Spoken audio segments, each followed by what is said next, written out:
Hello, everybody. Welcome to a very special edition of Old Reader, New Reader. We are here early today, and that's because we have a very, very, very special guest, the Unstoppable Hi, thank you. How's it going, everybody? This is the Uncanny Omar. Not Omar, Bar. Oh, Bar. it's a very special guest. Okay, sorry. Go ahead, I Bar. wish I could do what Melanie does, like this thing, or like. She doesn't know metal. She can't metal. No. Hey, she knows no metal. Who are you, Bar? What are you doing here? I don't know. I kind of just like, ta-da, just came. She grew. Forced in here. I forced myself into the stream. No, I am a huge fan of this series and have been forcing Omar for months and months to finally read comics of women made by women. Okay. And he was like, no, absolutely not. This is why you came here to cancel me? I haven't reading. I was reading added comics about women by women before you were even born. Okay, let's get that straight. Do not silence our Queen Bar here. Okay. Oh my gosh! Listen. But she did send me this. She is right. She bought this for my birthday. Bought both volumes 1 and 2, just to make sure I read it, because she knows I would feel guilty if somebody sends me things and I don't read it. And then I'm Jewish. I'm great at making people feel guilty about things. Hey, I'm Catholic. I'm really good at making people feel guilty about things too. Okay, so it worked. Chat, in case you didn't realize, we're here to talk about Poison Ivy by Willow Wilson. Yes. Fantastic book with art by, I'm gonna say it wrong. Is it Marcio Takara?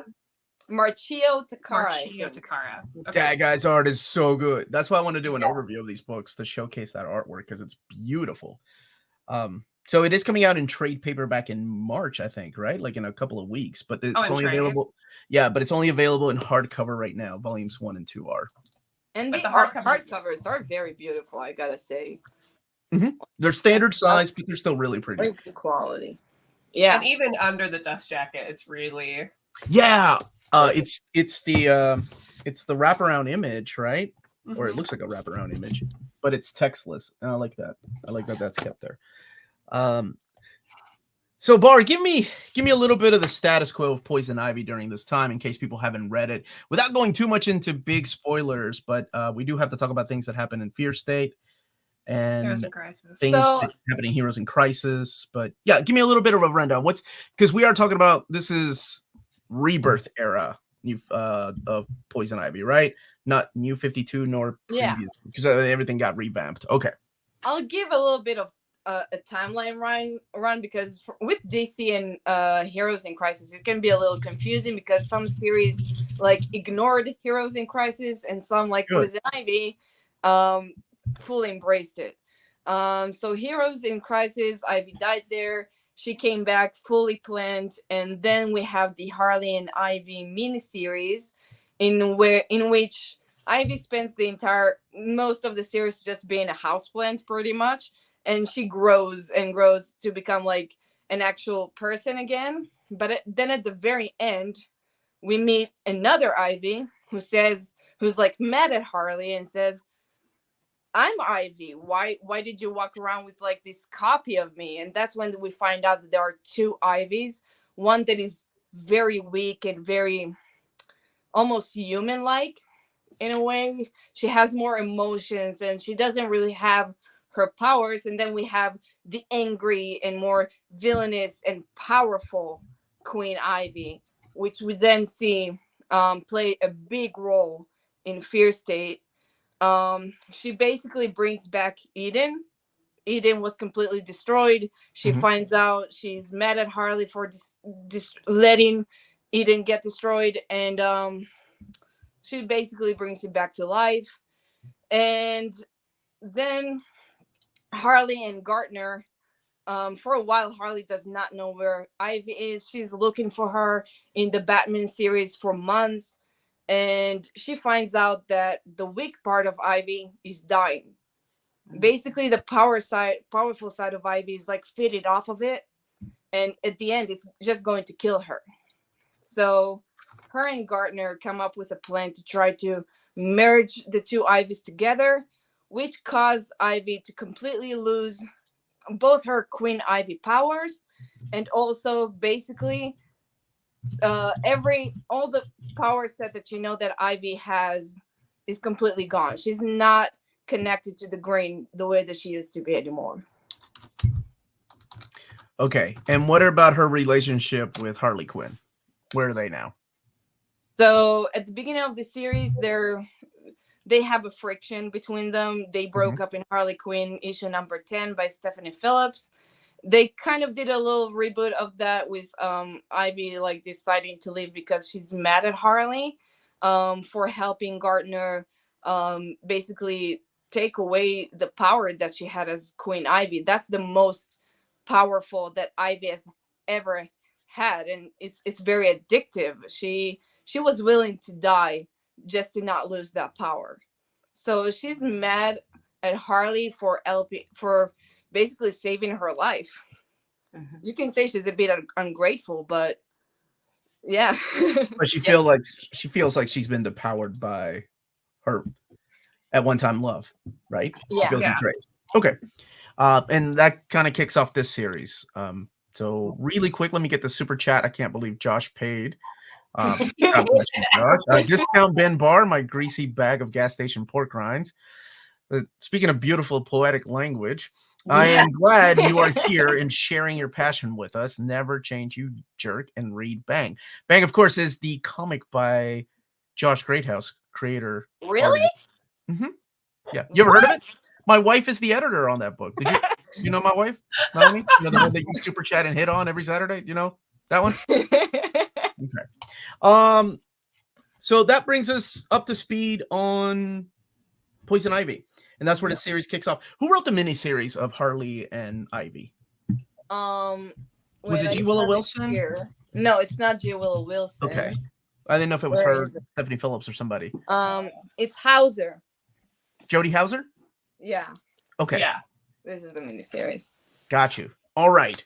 So now that people are caught up to speed on Poison Ivy, and they know the relationship between Harley and her, what is this book about? Who wants to tell us about this book? I thought you were. I mean, I'll Well, talk about it. But you hear me talk every day. So good at. I am really good at it. You have to prove that you read it. Oh yeah. I know people in the chat think you were rushing right before. No, I did not rush. I read this and I went on to read volume 2. All right, so let me see my clip open it notes up here. and start reading it to us. We look at Wikipedia really quick and see if we can find it. Literally reading the synopsis. Here, there are 6 issues. I assume that this collection collects them in not chronological order, because I feel like the thing that they added at the end of this would have been nice to have at the beginning, the abstract story. Yes, actually, a character the very that first Poison Ivy series story that you wrote. That's what basically. So they didn't have to include it in here? That was in the Batman villains. Like, it was an anthology of short stories, and this was the first story that she wrote for Ivy, which basically gave her the job on Poison Ivy. Okay. Which is beautiful. Okay. So this is really like a road trip redemption arc. And it's really interesting to talk about a character like this because Ivy's a villain, right? Like, she's not really an anti-hero, but they kind of changed her up a little bit. Yeah. And it's got to be difficult to write a story like this because you can cross that line of liking a character too much and worshiping that character, and then reminding people, oh, she's also a murderer. And you have to keep doing that. You have to be a really talented writer to write stories like that. I love because, her complexity isn't as deep as Magneto, right? Magneto's a Holocaust victim and built that rage up. And of course, he's had years of great writers working on him. Ivy has been, for as far as I can remember, like pretty one-dimensional until the New 52 era, if I'm not mistaken. I can't think of a Poison Ivy story that kind of stood out pre-New 52. Well, we did have like Amy Chu's single or solo book, which was great. When was that? Because I'm talking about 2011, right? 2011 when New 52. That was, I think, around. I think it was around the time that Clayman worked on Batman, maybe. Like I think it was Yeah. like 2015, 2016, something like that. Okay. Yeah, what's cool about this one especially is that we're reaching Ivy at a point where, you know, she has having like a crisis in herself, you know, where she's like, I don't know what I'm supposed to be, or I don't know who I am. I feel betrayed. I need to get back to the roots. That's just a poor joke. Excuse the pun of that. Get back to my roots. Oh, there's a lot of puns in this, though. Who I am and go back to my mission. I've ignored it and I have fallen in love and I've done these other things. I've ignored who I am. So now I'm going to be serious. And you really get to see her go on this road trip and say, I'm going to do it for real this time. Mm-hmm. I'm going to kill people and I'm going to do this. I'm going to spread this. And I'm finally going to take it over with these cordyceps, which is also very like fashionable right now because you have Last of Us as well with the cordyceps and like the fungi. And so you get to see a more like monstrous Ivy in a really cool way. Not because right now she doesn't see herself as being someone who can produce the beautiful flowers and the trees as she did. Yeah. We're seeing Ivy. She's lost that power, right? She thinks she's lost all that. She thinks she's lost her real connection to the green. She sees herself as being more of this like virus part. And she's going full into that. Oh yeah. And so it's great.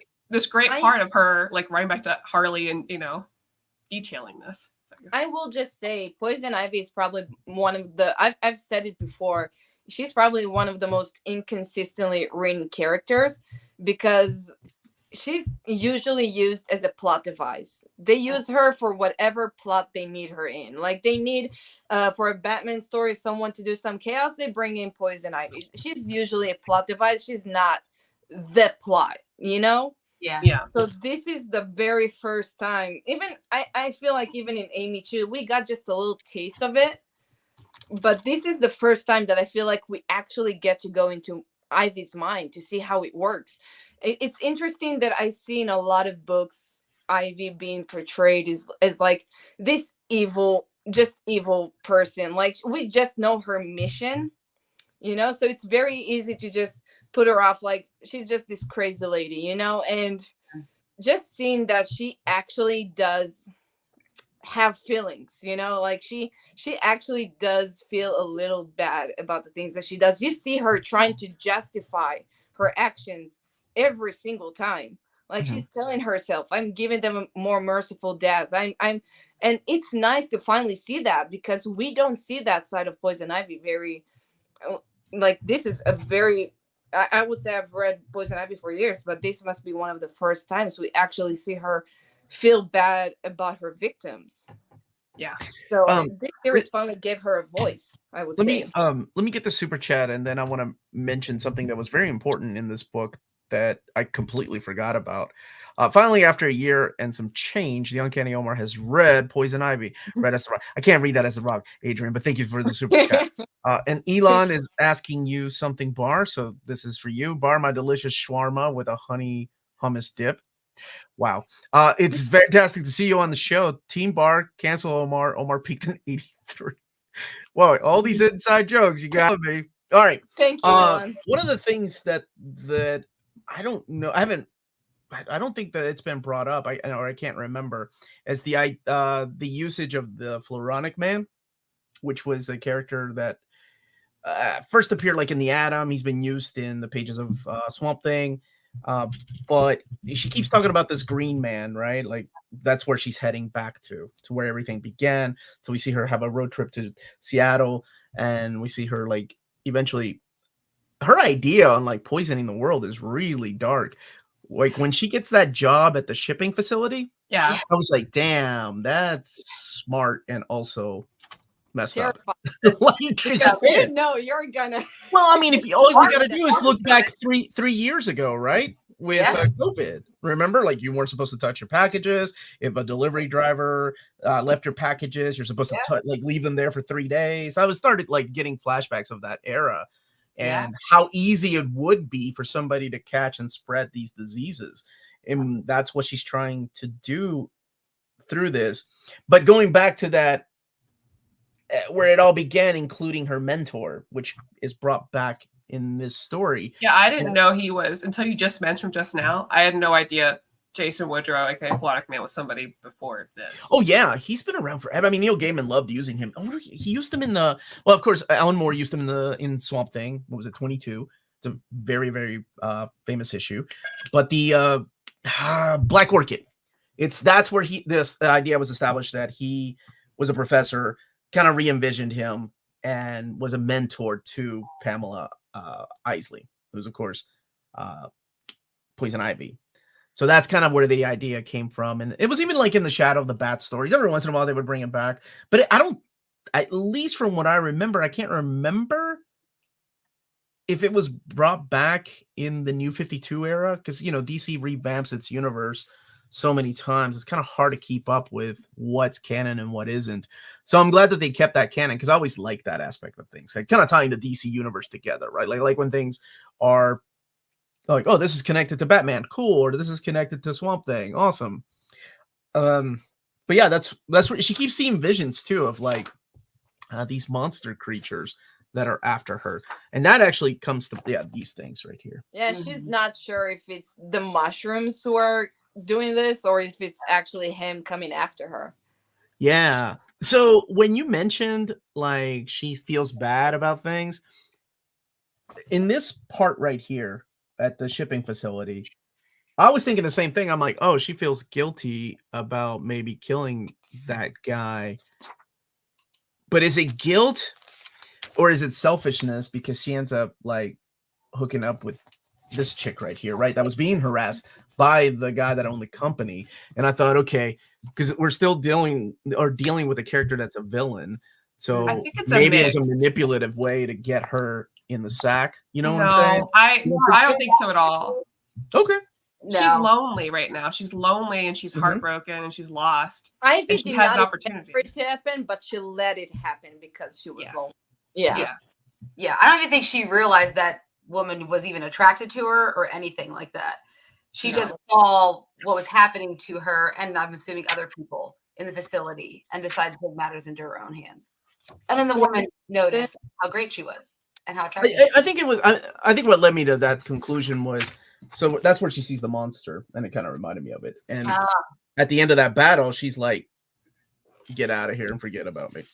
No when one's I safe said around she me. feels bad, I was mostly What were you talking about? The part in where she's with Jenny, the poem writer. You know? Oh, at the restaurant. Yeah, at the restaurant, and she basically here she convinces herself that she's giving them a better ending. You know, where the world will end and they would suffer. So she's telling herself, I'm giving them a more merciful death than what Earth would have given them. Okay. Yeah. Like I said, it's really difficult to write a character like her, because she does have a personality and a side that you like and you can fall for, but you have to remind people at the end of the day, she's still a villain, right? Which we've seen before many times, like in The Sopranos or Breaking Bad. Like, we look up to those people, but at the end of the day, they're horrible, horrible people. This, I feel like they've toned her down a little bit with the idea, well, with the exception of the I'm going to destroy the world idea. Well, I think they just made her interesting and complicated. And I feel like sometimes, you know, and this isn't like a necessarily a male or female thing. There's just certain villains that get to have those kinds of stories and certain villains that don't typically. Joker has like a million of these, like, I'm complex and different.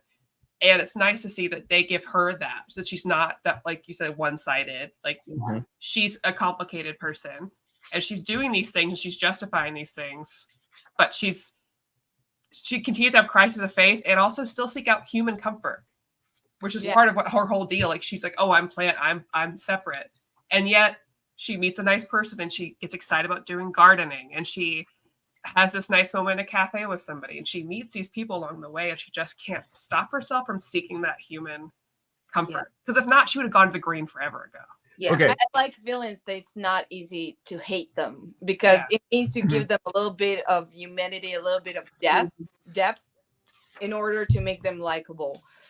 And I think one of my favorite reminders of how evil she is when you think you're put into that safety zone, right? Like, you're like, oh, she's being so sweet to that girl at the restaurant. She's letting people live. wait, there are 2 dead bodies in the back of this van that she did not own. Damn. And she's driving around with the dead bodies in the car, in the van. And I was like, oh. You know, sometimes serial killers can be nice. Yeah. That's what I mean. Sometimes. Sometimes they're nice to you, and you're like, but this He's a guy was serial really killer. nice to me. I know he killed a lot of people, but this guy was nice to me that one time. True. I don't think she's a serial killer by any means. I think maybe this one might constitute her being a serial killer, this actually. book, She's just so damn charming, though. Yeah. Yeah, she's charming. I think it's using her letter to Harley throughout is definitely a good plot device to keep. Yes, I like that. Because without that, I don't know if you really see much more of the humanity side of her. If less you don't have her, she's connected to that one person that she's constantly talking to in her head. Well, on paper. Oh, and the panel where she slept with that woman, and you see the shadows of her making love, and you see Harley waving. That was interesting. Well, it's just so. Oh, but it's she's so just beautiful watching. and devastating because she's still thinking about her. It's kind of a happy place book when you think about it. It's pretty. It's a what? Romantic book. Oh yeah, it's a good breakup book. Yeah, it's a good breakup. Okay, is it breakup? It's a good breakup book if you want to go back to your person you just broke up with. It's a bad breakup book if you want to disconnect completely from that person because it's bad for you. But horrible breakup book. But there's a lot of rum. Yeah, I found that to be both cute and creepy at the same time. It was well drawn. Okay, obviously, this is what she wants to believe, right? That Harley can see her. Josh hated that moment. Yeah, I love that. It to me, it broke the moment, right? It broke that scene of like, oh, she's being sweet. But this is what I meant by like manipulating somebody into not being lonely for one night, right? Yeah, to me, it's like how you would see an indie film being done. Like that's a total scene you would have where you're like, yes, she's having this moment of pleasure, but she's still a sad and like empty person. And this isn't going to fill that void for her. Yeah. 500 Days of Summer. It's a 500 Days of Summer. Yeah, I can see that. I think that's the indie flick we went with. 500 Days. It's a romantic indie flick, and I'm pretty sure there's been some type of that film. How did you all feel about the fight with the Floronic Man? And okay, but no, before the Green Man fight, we have to talk about Batman. Yes, the Batman like side, that was so like great. Subconscious. I love the joke. Did you all catch the joke? That what was Batman it? doing this was amazing. Yeah, it was a joke to the movie. What was the line? And he's like, "You don't think I've heard that joke before?" Where is it? I mean, it was such a great moment of levity in there. And also I love that like her mind was like, you need someone to be your Jiminy Cricket, your conscience. We're gonna give you Batman, which is perfect. Lovely. So good. But Batman in her dreams when he becomes fungi Batman is really creepy. Oh yeah. Well, the imagery in here is really creepy and really well done. But yeah, she ends up going back to the school, back to where it all began, and fights the Floronic Man. I love the flashbacks to her classic outfit, right? Like the classic Ivy outfit. Yeah. But I did not see that moment coming where after defeating him, she's like, he's just gonna grow back. It's what they do. So I'm just gonna eat him. Yeah, that's wild. It's like, what? That's awesome. Does that mean that the Floronic Man can pop out of her at any time? Like that right there is awesome. Yeah, well, I even did just not expect that. The background I really like because I think it also showed because there's like it's creepy on a lot of levels. One, because he took he did this without any of her consent of this happening, and it showed very accurately from the beginning a manipulation done to her, a power imbalance, and all of this. And I think showing him in such a grotesque way, combined with the mushrooms, that was just perfect. Like just how you can see, like that's terrifying. And even if this isn't what exactly happened, I could see her feeling like this is exactly how it would look and feel. Like I felt really gross and creeped out. It turned a bit into a body horror. Yes, that's what I liked about this book. Lots of body horror. It reminded me of the old like Animal Man in New 52. Yeah, like Animal Man, but it reminded me of like Len Wein's and Bernie Wrightson's Swamp Thing.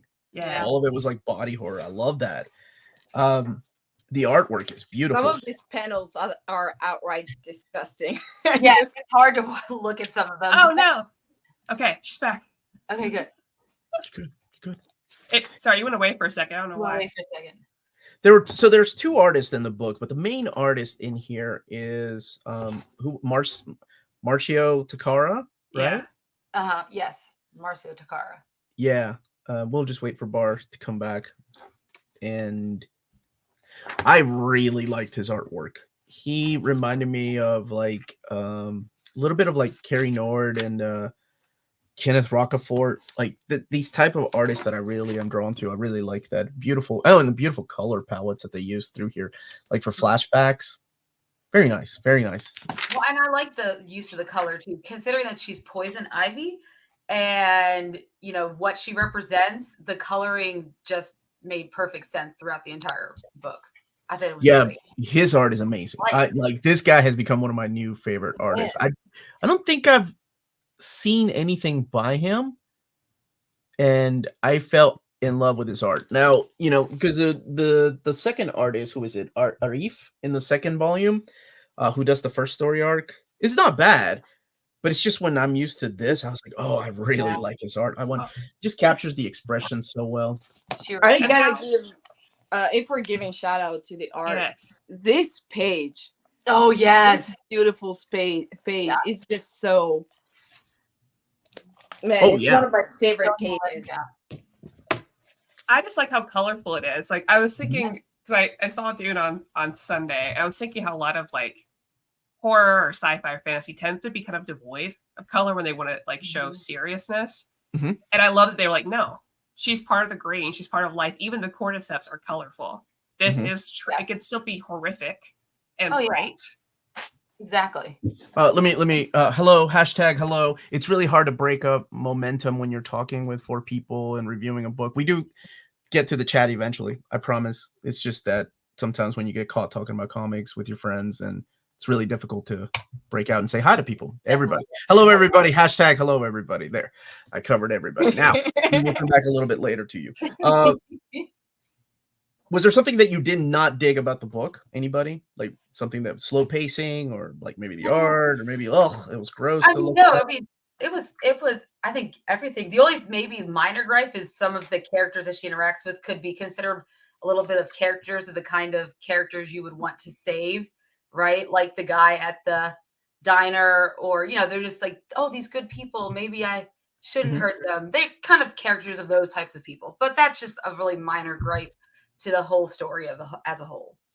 Kind of reminded me a little bit of like the Hitchhiker, or even like the Incredible Hulk, the original TV series, where you're just going from, don't get used to these characters because the next episode, or in this case, the next issue, is going to be about somebody else. Exactly. So I like that about it. But some of the characters do come back.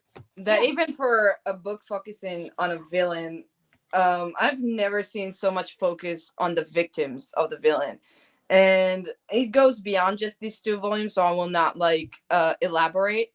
But there's a greater focus on the victims of Ivy that I don't remember seeing in a lot of other comics. Like you don't really get to see the effect that these villains leave behind and just don't look back.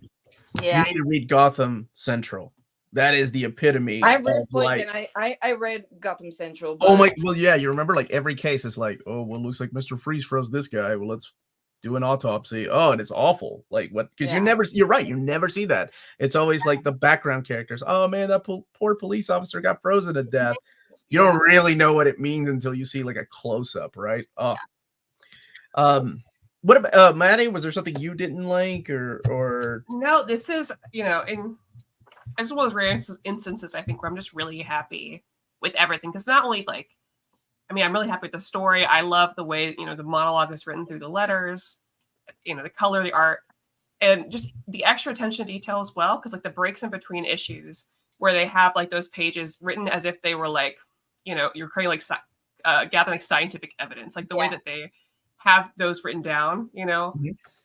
This is one that even the second read through, I'm so happy with, and I took time to slow down and read because I really loved taking that each word by word journey through here, because it all felt so intentional and poetic. That's something I'm very, very happy with. In the second one as well, because I had read that one today as well. But did you all like her design? Like, yes. The way that she's more. I'm trying to find her outfit. I don't even know if to call it an outfit. Her design is just awesome. I really, especially when Marcio's the one that's drawing her landscaper look. I love when she gets like this, like that's looks like Dark Phoenix, right? Yes. Like it's like no, not the landscaper look. Although I can see a lot of cosplayers dressing up like that. I mean, that landscaper was not bad. But no, that outfit, wow, that's really good. Compared to like that. Also, this one is great. Oh yeah. Well, that's like the classic Jim Lee look, right? Like when he redesigned her. But I like the new one better. I think that one with the color patterns they use is so beautiful, and shows also the ugly side of being part plant, right? It's not just look at this, I'm all curves, and here's a little ivy right around my wrist. Super sexy. No, it's like I'm a badass warrior, and I've got mushrooms on the side of my face. What, bitch? And also, I'm a little love that.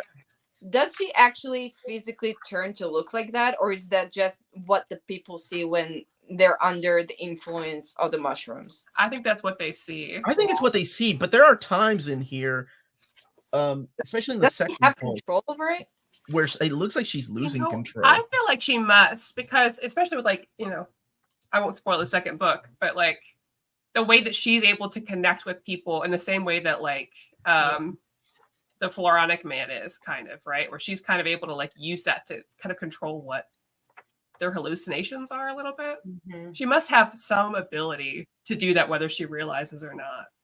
Because she has a constant thing on her side that keeps changing too, like all the especially depending on who she's talking to.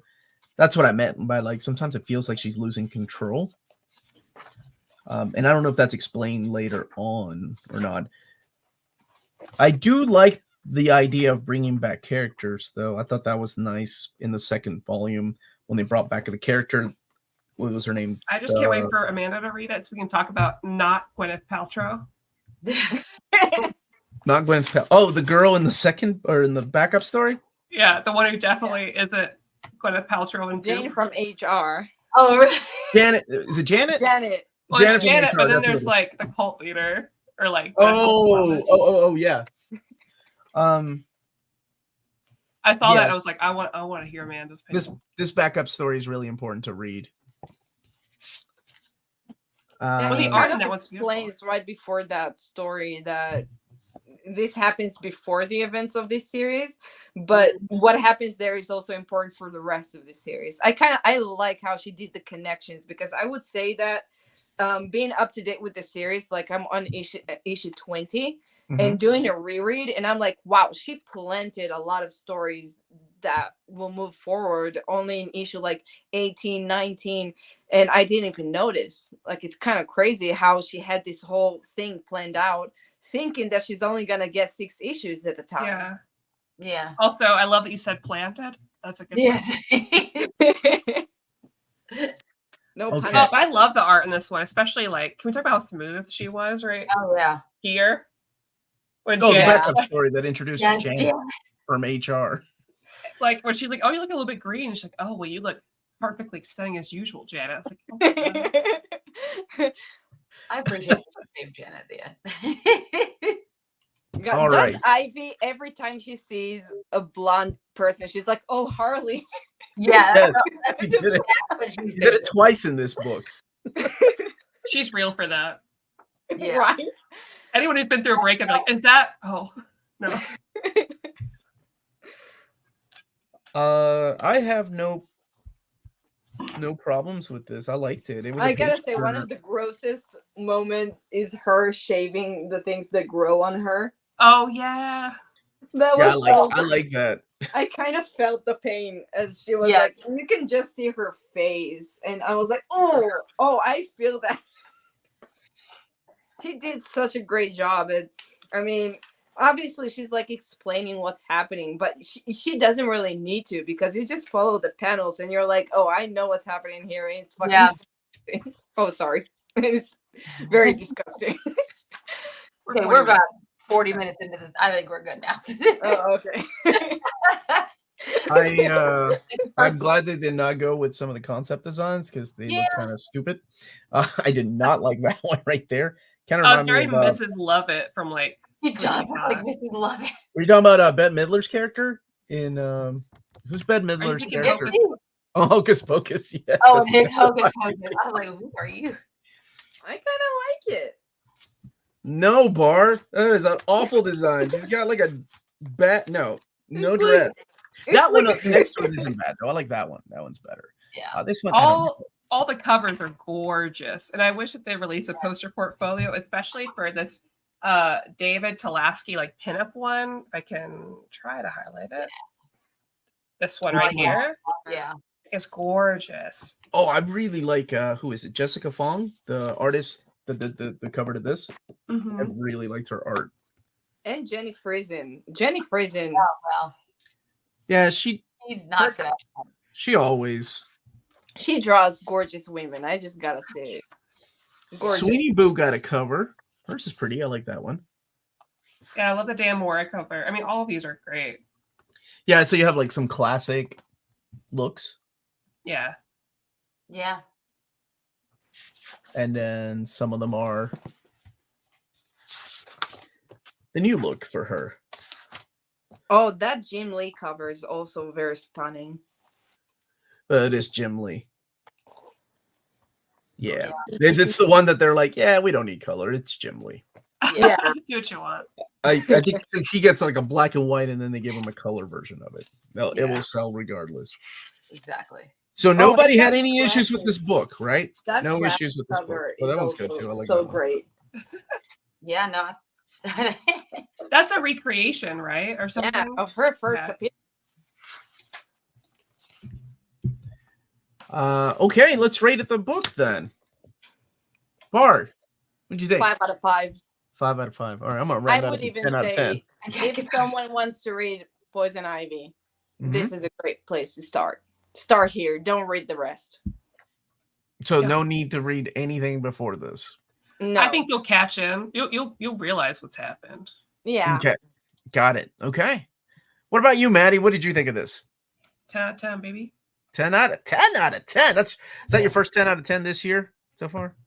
Yeah, but I read this before I gave it 10 out of 10. I read some just okay books, I think. That will do Wait it. till we read Mutant Massacre. That book is amazing. Is it really amazing, or do we have Yes, need it's to have drinks? amazing. Oh my god, I'm gonna be drinking too. Oh, I will have a drink for that. Please.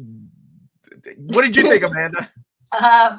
Well, as someone who has never read any Poison Ivy ever, this is my first Okay. and only like of reading a solely Poison Ivy book, right? So Yeah, you're right. I really enjoyed it. I loved the artwork. So I'll give it a 10 out of 10 because I love the artwork. Yeah, and the I artwork goes great. I loved it. I think I it's do want her to get back with Harley.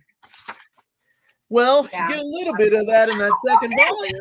I don't know if it happens, but it would be Well, nice. it's on the cover, so just saying. Yeah, this reminds me of stories that I like. It kind of reminded me a little bit of Immortal Hulk in a way, Yeah. having that body horror and also the mystery. And is she good? Can she turn, or is she just back to being bad? Is she gonna get back with Harley? It made it such a page turner when I woke up this morning. I read volume 2, and now I want to get volume 3 whenever that comes out. So I really liked it. It's a good book. 10 out of 10. Solid. Yeah. I don't have any issues with it. I wish that Marcio had drawn the whole thing because, oh my god, I love his do artwork. have to say about that. I think the other artists fit so well with the body horror. Oh yeah, I it's think just that's as good. But I like Marcio's facial expressions more, Yeah. and yeah. the angles that he uses, and that that's so good. Yeah, loved it. I thought it was good.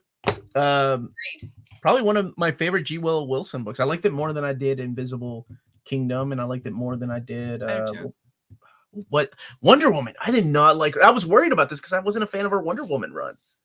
I will say not Willow good. Wilson giving her all in the series. Like she talks about it a lot on social media and her Patreon. She's really spending a lot of hours thinking of what to do with this character next. And she said that it's even on her Patreon, she said that Ivy is too stuck in her head to the point it's a little unhealthy. So she's like, it's one of those cases where this character is kind of just walking with me, and I constantly get new ideas for what to do next. So, and thankfully, someone asked her, "Is there an end point for your Poison Ivy series?" And she said, "As long as DC wants me to continue doing this series, I will continue to do it." That's awesome. I hope so. Well, I mean, that really is depends on people, right? People keep buying it, they will keep doing it. I mean, it's just like any other business. So spreading the word of series like this is very important. So I'm glad you did your part, and you should tag Willow Wilson on this video on social media. She would appreciate it. I do have to share one moment in Volume 2. So if you have not read Volume 2, get out. No, you'll be fine. I mean, I have to. Or leave. you can stay. It's not a spoiler. You know I love spoilers, so it's okay. Also, if you're interested in reading Volume 2 and you haven't bought the book yet, but you have DC Universe, all of Volume 2 is on DC Universe. This is the Homo Collective editions, but yeah, sure, go ahead. And on Kindle as well. All right, so in Volume 2, there is a little bit of a moment here between something that we knew was going to happen, Harley and Ivy. But it's not really that moment. It's the quote that's up here. Oh my God, it's so beautiful. But there's nothing to say because you already know my heart. I showed you everything, the darkest corners of myself, and you still came back. What else is love? Oh, wow. That is gorgeous. Absolutely fucking gorgeous. I love that. That's up there as one of my favorite quotes now as far as love, right? Again, there's some good ones because I like a lot of the Alan Moore Swamp Thing. Jesse's final line or one of his final lines in Preacher. Oh, melts my heart. This is good. I kind of want Willow Wilson to write a romantic book now. Didn't she write romantic comedies or something? I thought she did. Didn't she? Damn it. I wish I could remember. It was an independent book that she did. It was more of a love story. Yeah. 10 out of 10. Omar has to apologize to Bar for taking so long to read this because she was right. Wait, I read it, though. That's the important thing, right? Nice break in the workday to catch this live and reading this title in singles and enjoying it. What's up, Noir Wolf? Fellow Kentuckian from Versailles. Not Versailles, because he's from Versailles. Even if you don't typically like Poison Ivy, this will sway you. 10 out of 10, Wilson. For the long haul on this, give us 50 issues. That would be cool. Yes. I'd be all over that. Bar, now's the time you say I told you. Oh, yeah, go ahead, Bar. I told you so. Get in line. Get in line. You know how many people have said that to me? And he was like, "No, it's a female character and a female creator." That is not what I said. He's like, "I don't respect women." What are you two doing? Is this why I was invited on today's stream? I thought it was a birthday surprise. It's just fun because we love you. Somebody else doesn't believe you. Omar, you got an unboxing to do. I do. You want me to do it live? Yeah. Okay. Which you want me to get the big one first or the little? But I'm sure there's supposed to be 3 packages, so we'll see. Well, let me cut this one open first. You want me to do the little one first or the box first? I don't know where they put what, so okay, I'll do it looks like there's 2 things in the box. Oh, okay. So this is it's Grimm. I've been wanting to read this. This is Stephanie Phillips, right? Yeah. Nice. Okay. Nice. Wait, this is volume 1 and 3. Yeah. Maybe that's what you meant. Okay. Wait a minute. Are you planning the next old reader, new reader? Is that what you're doing? Maybe. Well, Bar, you've passed my test, and I like you, so you can come back. Aww. You have a test? The test is if it was fun, and it was. Oh, damn it, Bar! I told you not to get me any more of these toys. Thank you. I think she listened well. Her hand into buying the entire line. She got me Nightwing, and I was like, "Oh God, do you know what you've done? Now that I have Nightwing, I have to collect the whole Bat family." And I'm like, "No, I got to stay strong. I'm just gonna keep Nightwing in the back." And then she gets me Robin. Be lonely. That's awesome. I have plenty of toys to keep them not lonely. Okay. Oh, and I assume This is Grimm Volume 2. Thank you so much. You're welcome. I will admit I've only read like 7 or 8 issues so far. So, and I did not even buy the physical volume. So you've got something. I got you something that I don't have. Oh wow. Omar's 110. Oh God, yes. I have no self-control. Josh, Although I'm you're doing like, pretty you good on sugar Lent. daddy to Omar. Although I'm doing, ironically enough, really well in Lent. I got drunk and I still didn't eat any meat. Oh, thank you, Bar. That was really sweet and completely unexpected. What did I write in the card? I don't even remember. Dear Omar, if I was straight, I'd totally hit on you. Love, Bar. I would. You should totally keep that that. Called it.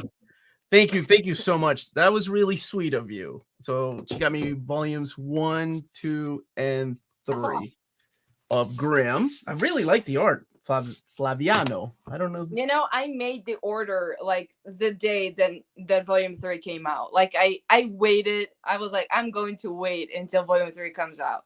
Mm-hmm. Well, I'm glad. So is it over? No, it's not over yet. Okay. And she got me Robin to go along with my Nightwing. Thank you so much. And on top of that, she also bought me Poison Ivy. I think she's paving the way to come back to old reader, new reader, just by getting me books that I honestly I almost bought this based on the cover alone because I really like that cover. It's a really fun series from what I've read. I unfortunately almost a year ago, I had to quit reading comics for a long time because of financial issues. So when I came back, there was such a backlog of things that I needed to read. So I did not pick back up on this. So I do need to get back on this because I had so much fun from what I've read. And if we're going to do an old reader, new reader, it's going to push it up a bit. Just saying. So it's still ongoing though. Yeah, it's still ongoing. Now it's only fair that I pay it forward. So, when is your birthday? What month? It's on Friday actually. Oh, Friday. What? What? Yes. Well, I'm gonna send you a Robin and a Nightwing. No. Oh my God. No, I already had an idea. Okay. So, Omar, while we're at C2E2, I think we should stop by Jenny Frison's table and see if we can pick up any prints to send Bar. You want some prints from Jenny Frison? You like her that much? You ever sign it? God, are you kidding? I'm serious. I was thinking while you were talking about it, and I was like, let's do that. I'm gonna get you nothing but dudes. I'm gonna get you a Conan print by Jenny Frison. No, don't worry. Nothing the swimsuit edition. The dude swimsuit edition. I'll cut out Omar's face and if he does that, we'll put it on there. So yes, that's awesome. Wow, I didn't know it was this Friday. You were a March baby. Happy birthday. Yeah. You took over this month like it's nothing. It's me. Yes, I do that. I do that. Omar's birthday month. Excuse me? It's also Jess's birthday month. Yeah, but is it though? He can have the last 2 days. I think this is only like the 30th. He can have the 30th and the 31st. Yeah, March babies all over the place. That's right, man. Yeah. That is right. Oh, there's a Grimm book, OHC, coming out. Book 1 in June. Yeah. So there you go, Bar. Yes. Do they have Amazon where you live? Like near you where I can send you things? Not near me, no. But do they ship you things? I do get things with like free shipping, but it has to be from like a certain price. So I usually just buy omnibuses from them. It's like I think it's like $60 over like $60 to get free shipping.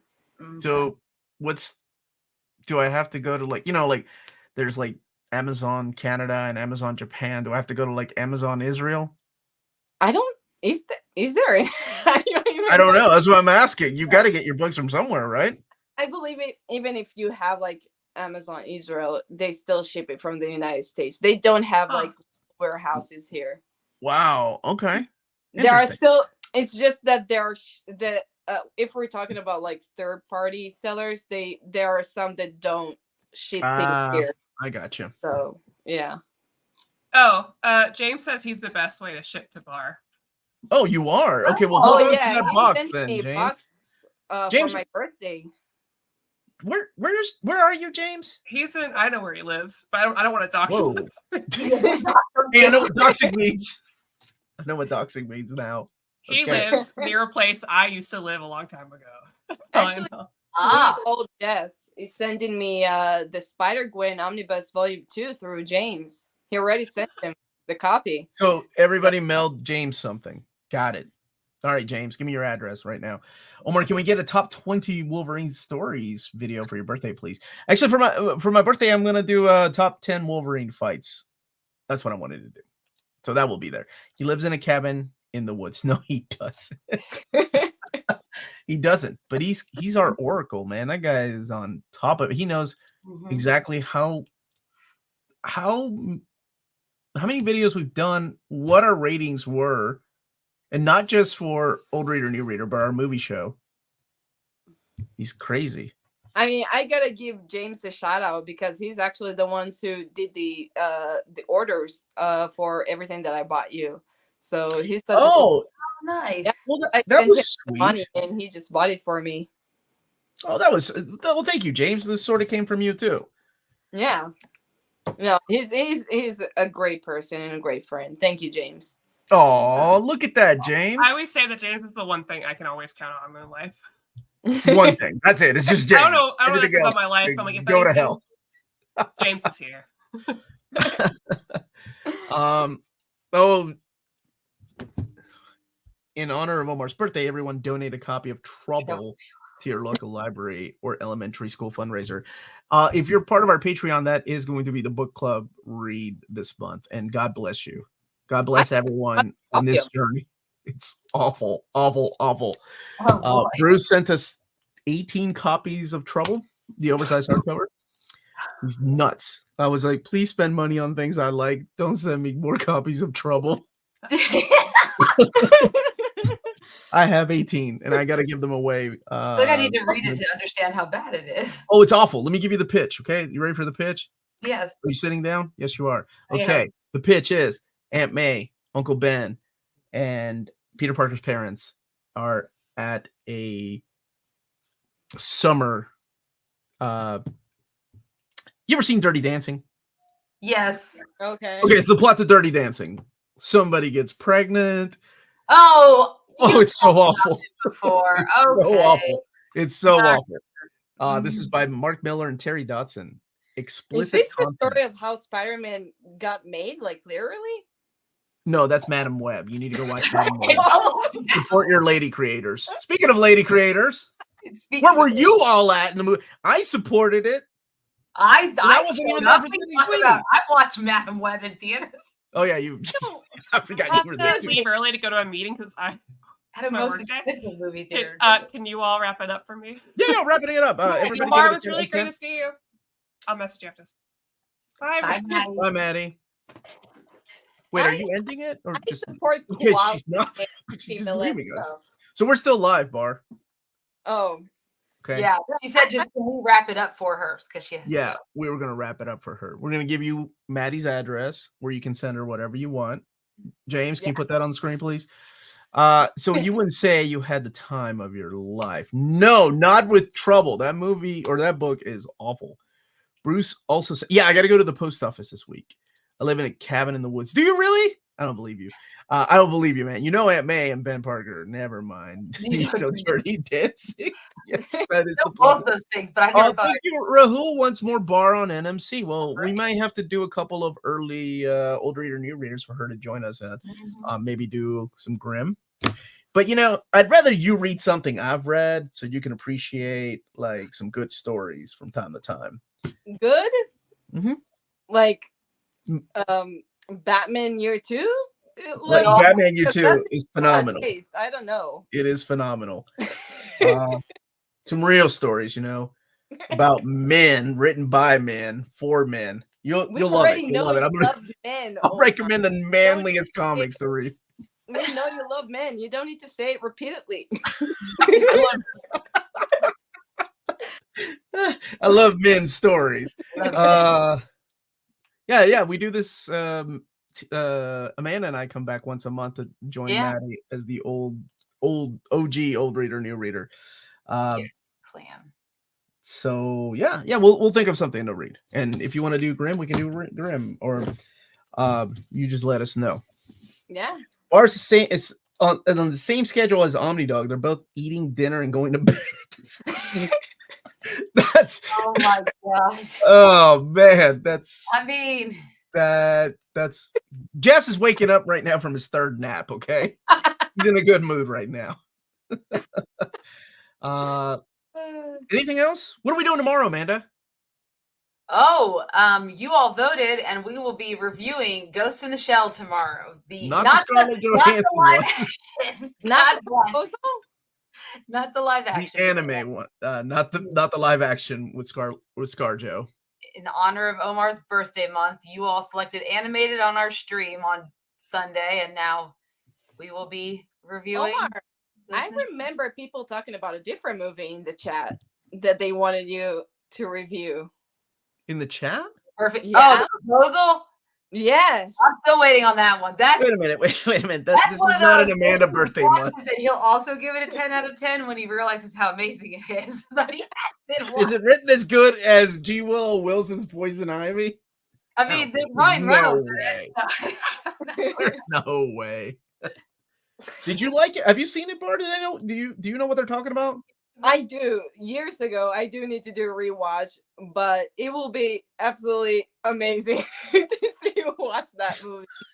I didn't even know that movie existed until Amanda and I did a tier of our favorite comedies from the early aughts. And I was like, what the hell is The Proposal? But apparently a lot of people really liked it. Like, it's one of the better rom-coms. Yes. I mean, there are a lot of rom-coms that follow like a certain pattern, and they do it very well. Yeah, I will say that they do. It's very different than a typical rom-com. I like Love Actually. Is it as good as Love Actually? Like, would you say that? Different type of comedy from Love Actually. So it's hard. Love Actually is like a little comedy, a little more drama than comedy, right? Yeah, I mean, is it as funny as There's Something About Mary? I love that movie. Who stars in Love Actually? I don't remember that movie. Keira Knightley, Andrew Lincoln, Martin Freeman, Liam Neeson. Emma Thompson. Oh, it's one of those. Oh, Alan Rickman. Alan Rickman's in it. He's so good in that, and so is Emma Thompson. Liam Neeson, the kid from Game of Thrones, and Charlie and the Chocolate Factory kid. No, that's a different kid. You're talking. Oh, what's his name? Oh, I know. I feel it in. Bill Nye. Yes.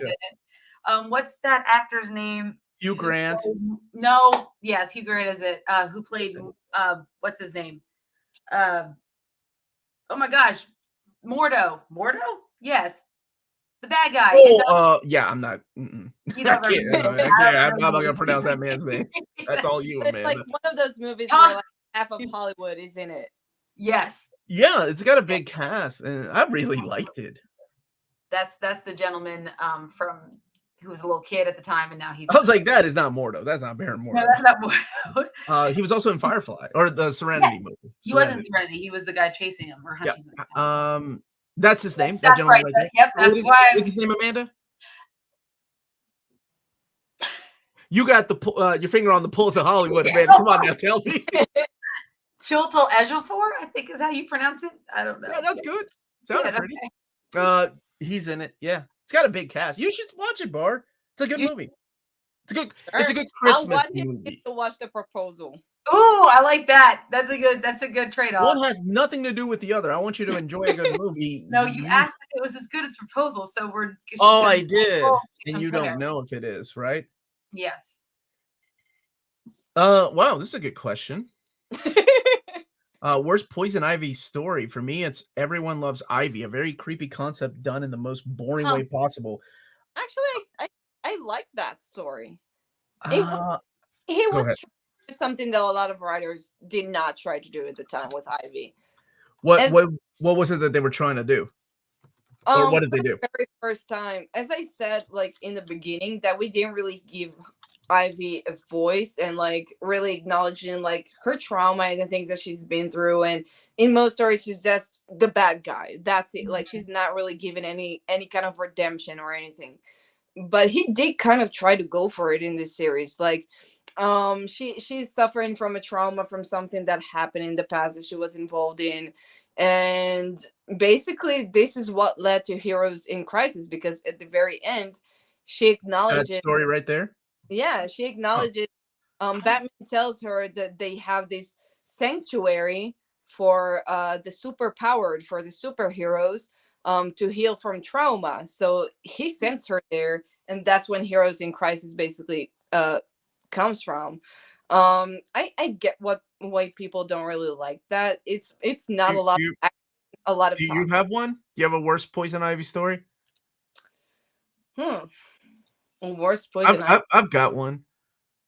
I actually think that her worst stories are from the Harley comics, because she doesn't get a lot to do there rather than just being the voice of reason.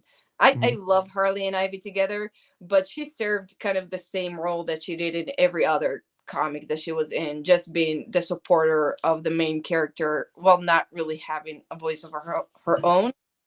I don't really have a specific one though.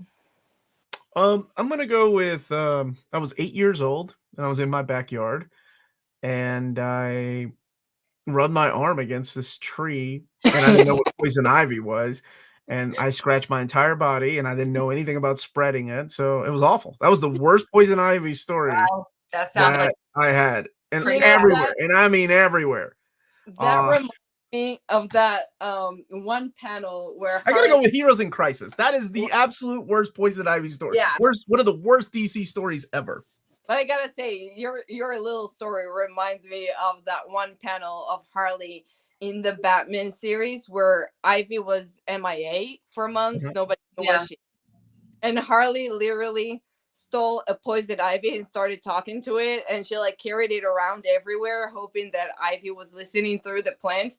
And she says, I really need you to come back because I'm getting rashes in very weird places that I don't want to Oh see. my Yes, Heroes in Crisis has to be the worst one. Like, I also wasn't the biggest fan of what was it, the Poison Ivy year one. So Amanda's worst Poison Ivy story has to be this one because this is the only one she's read. Yeah, Wow.